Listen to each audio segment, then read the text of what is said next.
Welcome back. You can tell by my outfit, this is a different day. I'd like to step out of talking about ACEs and focusing on ACEs as much and change the subject to resilience. There have been a lot of studies published on resilience, and I'm going to pick out some ones that are most fundamental for our purposes here. It's a much more happy, compelling, upbeat, hopeful topic because, like I said previously, prior ACE topics that and presentations I've heard ended up pretty bleak. But now that we've got an understanding of how stress and ACEs and cortisol impact the body, we also are now beginning to understand ways in which we can mitigate and assuage and change that stress response in our body, and hopefully, with our students, help them begin to manage their own emotions and their own stress responses as well. So here's a review. Here's an update of the evidence. There's 3 things that we're going to look at. First off is going to be internal traits and characteristics of resilient people, resilient kids. When you see these things in your kids, in your students, nurture them, point them out, lift them up. This is the time that these are the things that are going to help them become successful in their lives, overcome the ACEs.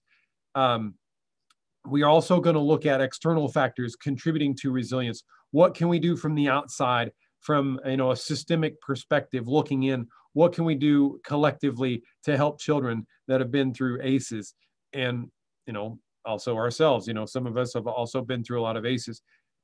And I'm also going to step into talking about oxytocin. This appears to be a promising way to begin to assuage a lot of the stress. This will combine those 2 internal and external factors. So first off, this is some older research, but it keeps being supported in later literature. So this is from '95, and Bernard argued that resilient children usually have 4 traits in common. So Bernard studied children looking at, okay, who's doing well overcoming these really tremendously trying times when they were children. First thing is social competence. How able are you at navigating relationships with others, building trusting, positive relationships with both adults and peers. So, if you have somebody that's looks socially cunning, but then burns bridges afterwards, that would not be somebody who's socially competent. Somebody who is genuine with their relationships makes problem-solving skills. Problem-solving skills are necessary to become resilient. Basically, within the kid, there's a planning, or within the person that sees oneself being in control and being resourceful. Third, a sense of autonomy, a sense of one's own identity, an ability to act independently, exert some control over one's environment. So not feeling helpless. There's this sense of that I can do something, this self-efficacy, that I can make a difference in my life. And then finally, a sense of purpose, kind of being more goal-oriented toward the future, showing persistence, hopefulness. And that's really where, Chan Hellman's research comes in with that, with hope. But let's go into some of the studies that are providing an update with this. So here's one from 2017, looking at homeless adolescents with a history of ACEs. Again, it's supporting that autonomy factor, that third factor. Those who view themselves as resilient were found less likely to engage in risky behavior, were less lonely, and were more hopeful. So those kind of feed into each other, those 4 factors as well. Becoming resilient can be achieved through various pathways. Innate and environmental influences undoubtedly contribute, but also there's been studies on resilience and recovery of at-risk children that discovered that relationships with supportive adults mitigate the vulnerabilities of adversity and facilitate positive outcomes as adults.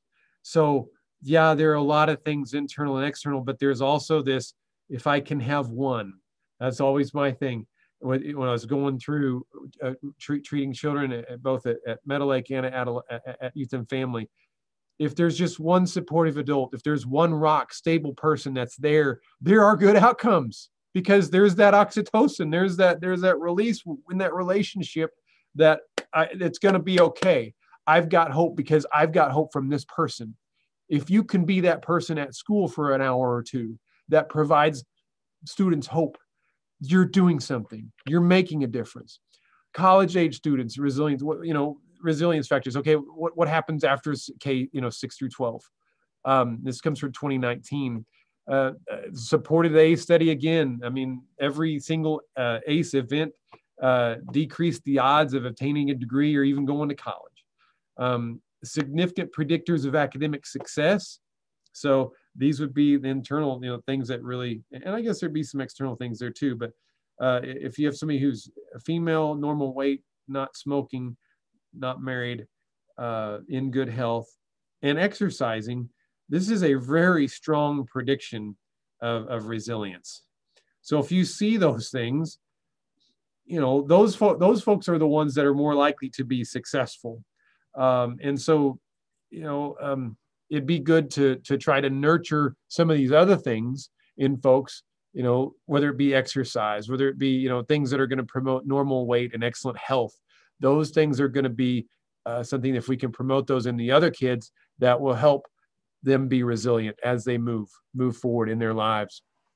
What about some of the most at-risk kids, those who are aging out of foster care? Some of these are some really difficult stories, but these traits have been found. So this comes from a 2021 study and 2013. So it's basically this Kincaid study backed up what other studies had found. If there's somebody that has self-esteem, a belief in themselves, a positive outlook, things are going to be okay with me, things are going to be good.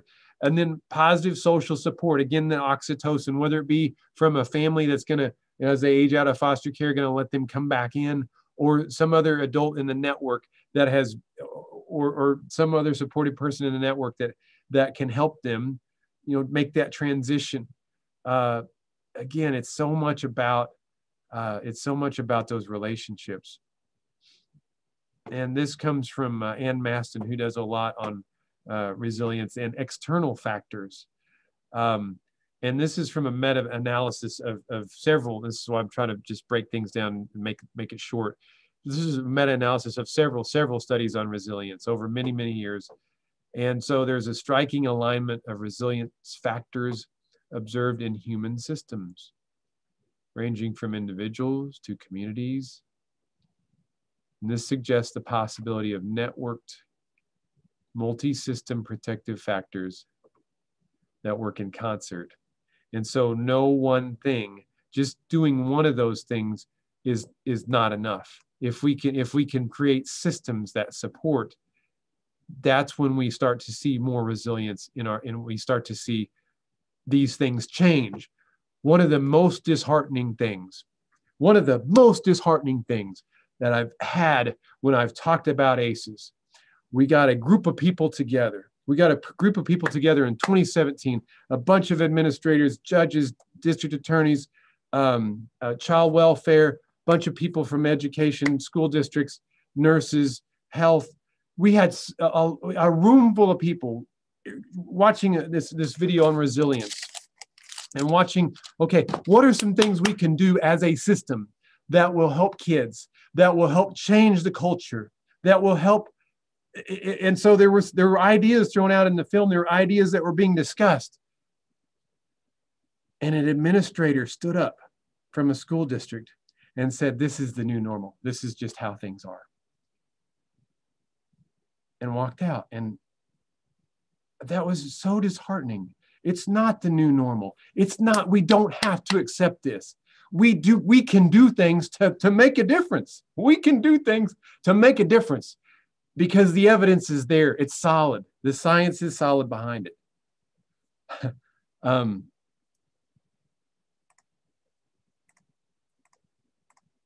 these are the things we can do.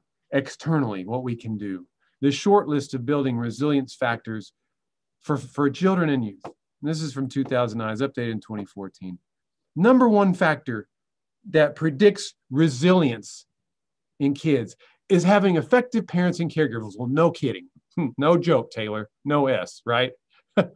Well, if we have folks that are struggling, that are working 3 jobs, that can't afford health insurance, that just almost every adult I worked with at Youth and Family when I was working with kids, almost every adult had defaulted on healthcare payments. They owed St. Mary's, they owed Integris, because they couldn't afford it, because they were taking care of kids. We can do things that can help. Well, they should just go to the ER. That's the only thing they got. Effective parents and caregivers. There's a lot of things we can do to support. Connections to other competent and caring adults. Other folks that are out there. Pro-social, competent peers and friends. The first 3, the first 3 factors, what we found since this has been published? The first 3 factors have to do with oxytocin release in the brain. And so that's where we're going with this. If we can form supportive bonds with each other where we're not, at each other's throats, this is where the change happens. This is where we go from a cortisol stress, fight or flight response where we're not learning, where we're fighting. This is how we go to this kid is now calm in school. This kid is now listening and learning and is able to read better and is able to do math better and now has a better chance of succeeding.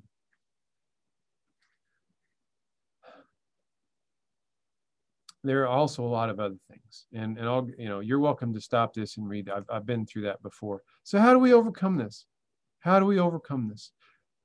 Oxytocin's released when you get a hug, when you get a nice, caring, compassionate hug with someone.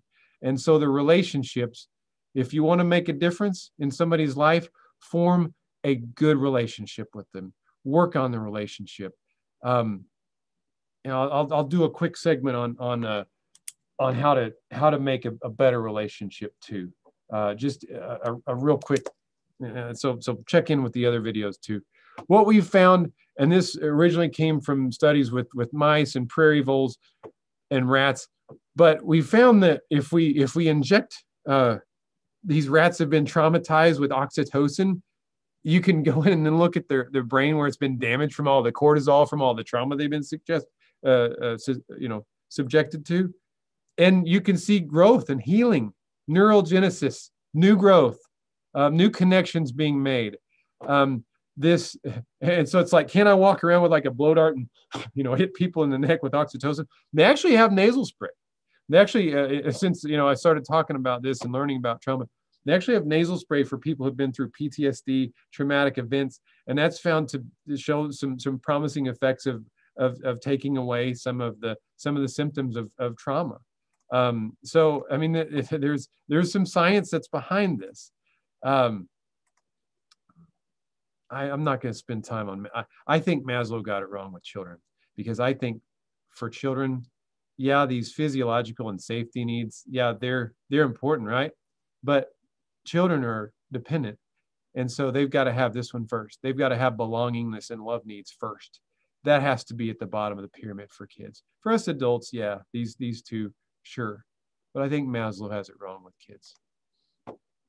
Another study. This is from 2020.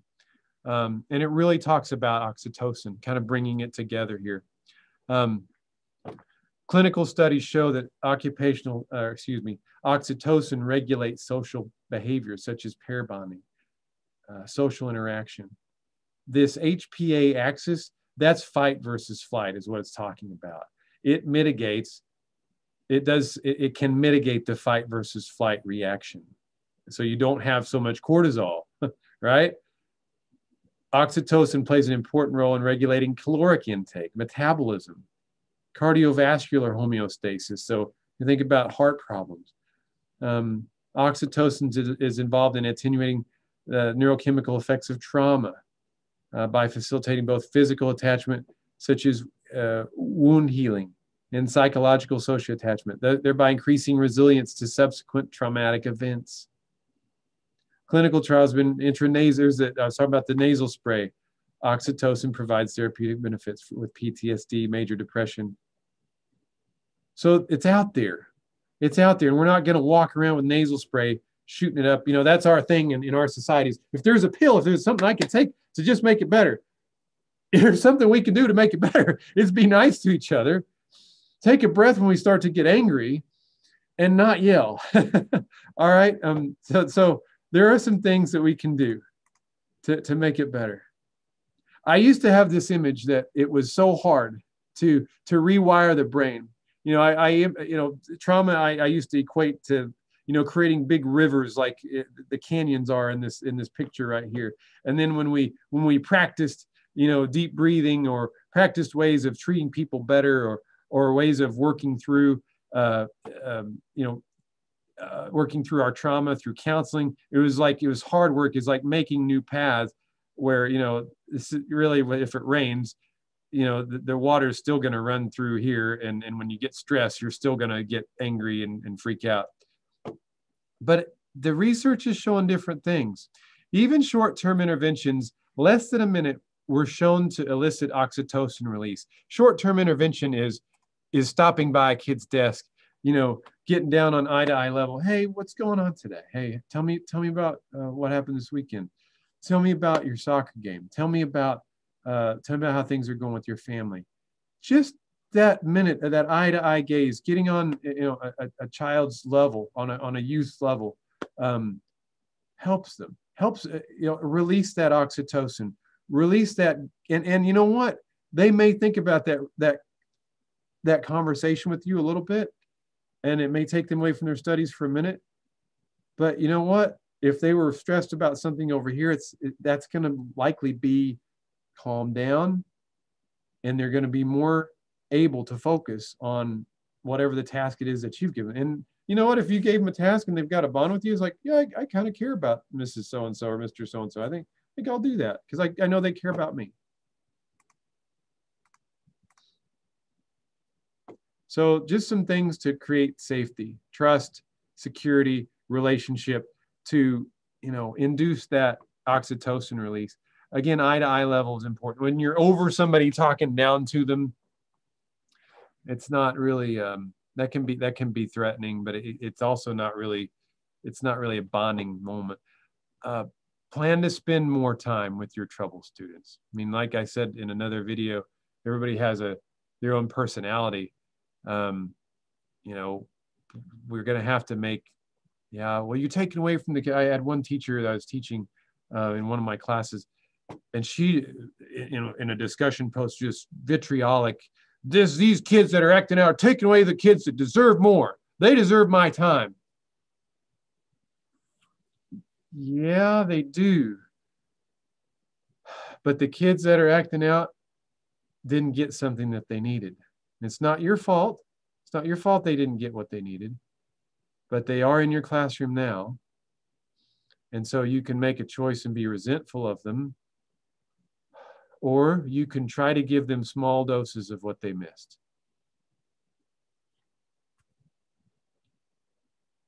And we know what the troubled kids are. We hear about them, you know, when they age up, when they're in somebody else's class.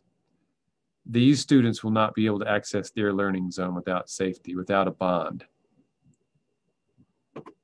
Try labeled praise. Labeled praise, you know, I know each one of you know what that is. It's drawing attention to something specific that that kid, I really like. And even, you know, other kids in the classroom, I really like how you're sitting quietly and using, you know, this time to work on your homework. I really like how, you know, you came in and put your stuff under your desk and you're not looking at your phone. I appreciate that. Class rituals are important, regardless of the class, regardless if you have somebody for an hour, homeroom, whatever. Predictability. If they know what they expect when they come in your class, it's going to be a safe thing, and they're going to know what they can do. And again, it's going to take away the cortisol, add oxytocin. I'd love for the teachers, because I'm not teaching middle school or high school. I'd love for the teachers watching this to share some other things that they've done to create a positive culture in their class, or things that they've done to help work with kids that are really difficult. If you want to share those in the comment box, I'd love to see that. And I hope that you use this as a community, as a tool that you all can share. And so I said I didn't like that image that I created before. If we can do this together and kind of collaborate, and even I talk about creating resilience in the final video for this. And I expressed disgust with just saying this is just the way things are. We can bring an old system to a halt and begin a new system. And the way that I equate this is, instead of having this image of, yeah, it's just going to be the flood coming down the canyons and people are going to freak out, they're going to fight, they're going to tell you to F off, there's going to be, you're going to have to send them home, they're just going to be expelled, maybe they need to just go to get a trade. If we can work together, if we can create a system where we're all like these sandbags holding back all this extra stress from all these kids and creating a new a new stream for all that energy. And I'll talk about ways of creating, resilience in the next video. And it comes from attachment. If we can create ways for adolescents to begin to attach to, things that we traditionally have, and we've known about this research for a long time. Kids are more likely to succeed with extracurricular activities. If they can somehow attach with or bond with something or people that are positive, whether, be it in choir, band,